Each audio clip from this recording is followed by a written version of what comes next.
আলাইকুম, সবাই ভালো আছেন? আবার নতুন ব্লগ নিয়ে চলে এসেছি। ঢাকা থেকে বাসায় গেছি, ঘুরতে না গেলে হয়। এই যে জামাইকে বললাম চলো ঘুরতে, জামাই নিয়ে আর চলে আসছে দহাখানা সোনা মসজিদ, কিন্তু সে পার্কে নিয়ে যায়নি। তার জন্য আমার মনটা অনেক ভারী। আমাকে বলছে বারবার ভিডিওতে আসতে, আমি ভিডিওতে আসছি না, তার জন্য আমাকে গান শোনাচ্ছে।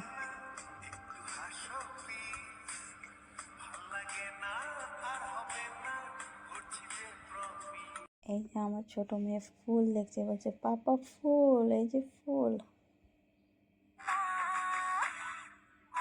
তারপর বিভিন্ন পোজে দাঁড়িয়ে আমাকে ছবি তুলতে বলছে। এই যে আমি ছবি তুলছি।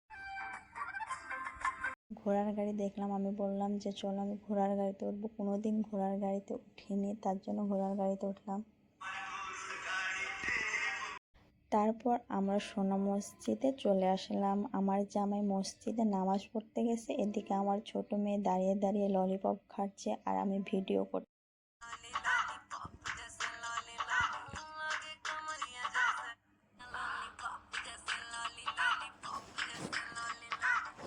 তারপর আমরা ঝালমুড়ি খাওয়া দাওয়ার পর আমার জামাই নামাজ পড়ে আসার পর আমরা বাসায় চলে যাব। প্লিজ আমার চ্যানেলটাকে সবাই সাপোর্ট করবেন এবং আমার পাশে থাকবেন। বাই বাই, আল্লাহ।